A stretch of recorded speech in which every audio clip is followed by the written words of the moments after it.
اور جن کے دل تڑپے ہوئے ہیں،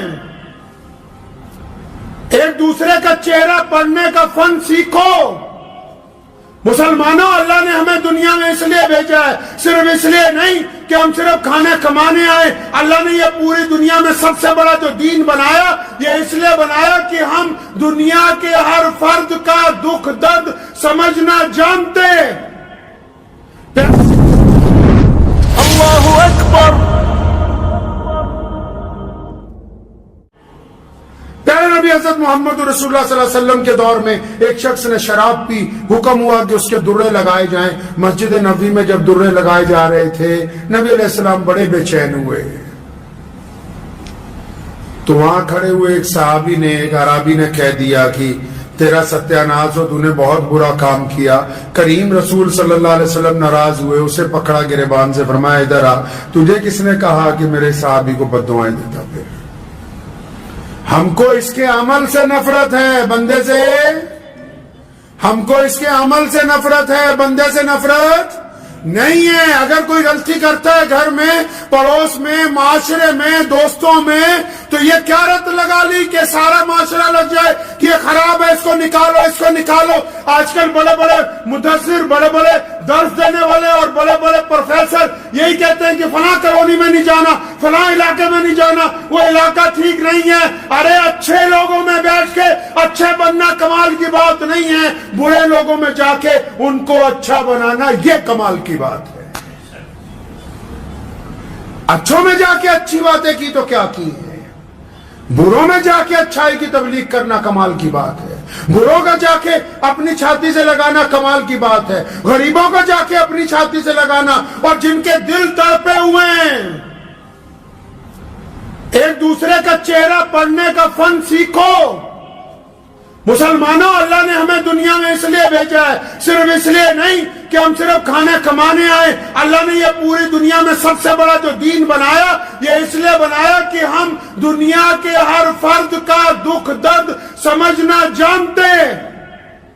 پیارے نبی حضرت محمد رسول اللہ کہیے صلی اللہ علیہ وسلم، صلی اللہ علیہ وسلم جو ہیں وہ مسجد نبوی سے باہر تشریف لائے۔ ایک بوڑھی عورت، ایک پگلی عورت، ایک سدری عورت جس کا دماغ نہیں چلتا، تپتی ہوئی ریت ہے، گرمی کا مہینہ ہے، وہ دوڑتی ہوئی آئی، یا رسول اللہ مجھے تو آپ سے بات کرنی ہے۔ آج آپ چلے جاؤ کسی بڑے آدمی کے پاس، کسی بیپاری کے پاس، ٹائم ہی نہیں ہے بات کرنے کا، وقت نہیں ہے مسکرا کے ایک دوسرے کو دیکھنے کا۔ اب اپنے گھر میں ہی چلے جاؤ، جتنا کنبہ ہے سارے اپنے اپنے موبائل لے کے بیٹھے، ایک دوسرے کی شکل دیکھنے کا وقت نہیں ہے، ایک دوسرے کا چہرہ پڑھنے کا وقت نہیں ہے۔ اس حد تک ٹیکنالوجی نے ہمیں نیچے گرا دیا ہے، معاشی طور پر، اخلاقی طور پر۔ تو عورت آئی جو پگلی سمجھتے ہیں، سدھرے لوگوں کو کہتے ہیں، مینٹلی ڈس آرڈر جو ہوتے ہیں۔ اندازہ لگاؤ پوری کائنات میں سونے محمد صلی اللہ علیہ وسلم سے زیادہ کوئی بیزی تھا؟ ان سے زیادہ کوئی بیزی ہو سکتا ہے؟ جنہوں نے 23 سال میں اتنا بڑا دین کھڑا کیا، اتنا بڑا امپائر کھڑا کیا کہ آج 1450 سال کے بعد بھی کروڑوں دل، 250 کروڑ دلوں میں کلمہ لا الہ الا اللہ محمد رسول اللہ دھڑکتا ہے، اور دنیا کا کوئی ایسا بڑا چھوٹا نہیں ہے جس کو پیارے نبی صلی اللہ علیہ وسلم کا نام نہ پتا ہو۔ کتنے مصروف ہوں گے، کتنا وقت ان کے پاس بیزی شیڈیول ہوگا۔ وہ سدری عورت آئی، یا رسول اللہ آپ سے الگ سے بات کرنی ہے۔ تو کریم رسول نے کیا فرمایا؟ فرمایا ہاں بی بی بتاؤ۔ تو کہنے لگی یہاں نہیں، تھوڑا سائیڈ پہ آ جاؤ۔ نبی علیہ السلام کو ایک طرف لے گئی، ریت کے اوپر بیٹھنے کے لیے کہا، آپ صلی اللہ علیہ وسلم بیٹھ گئے۔ تو اس نے کہا یا رسول اللہ میں یہاں مدینے میں رہتی ہوں نا، میں گلیوں میں جب پھرتی ہوں یہ بچے مجھے تنگ کہتے ہیں، پاگل کہتے ہیں، کچھ میرے پتھر مارتے ہیں، آپ ان کو منع کیجئے، میرے ساتھ ایسا نہ کریں۔ تو نبی علیہ السلام نے اسے دلاسا دیا، فرمایا ٹھیک، میں آج ہی یہ حکم جاری کرتا ہوں کہ آج کے بعد تمہیں کوئی تانا نہیں دے گا، آج کے بعد تجھے کوئی کچھ نہیں کہے گا، اور نبی علیہ الصلوۃ والسلام کے احکامات کی صحابہ اکرام نے ایسے اتباع کی ہے کہ بندہ ویسی جماعت دوبارہ کائنات میں دیکھ نہیں سکتا.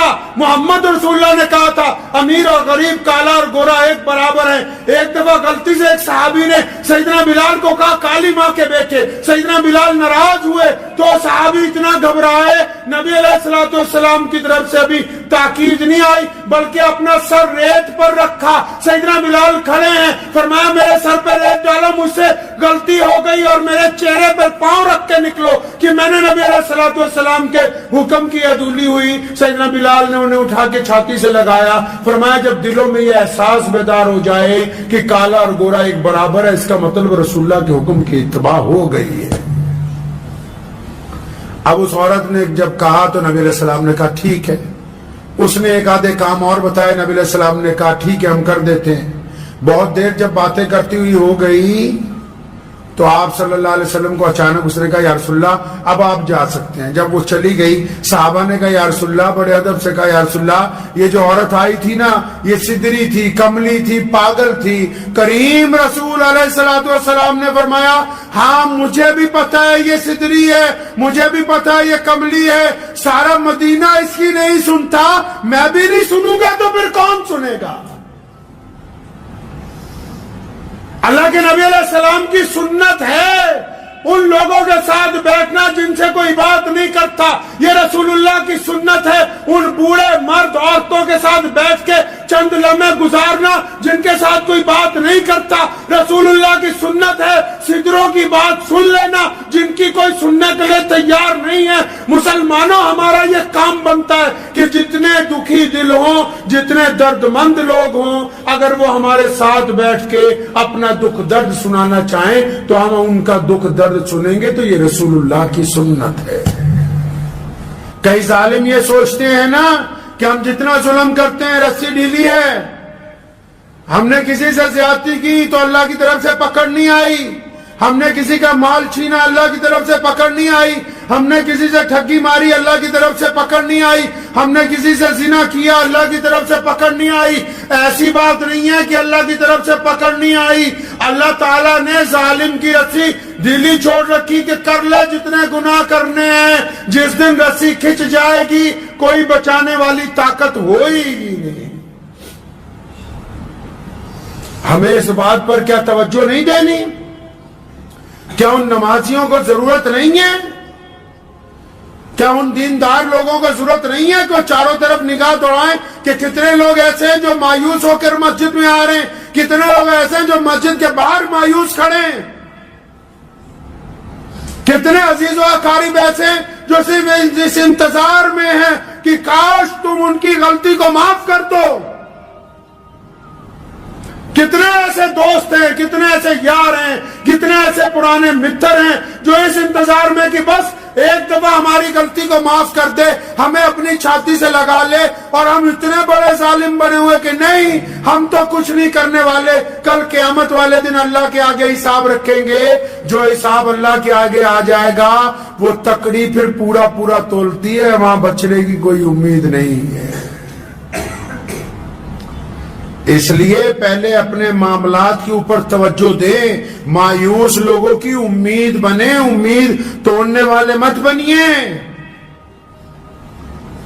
غریب لوگوں کا سہارا بنیے، ان کو دھتکارنے والے مت بنیے.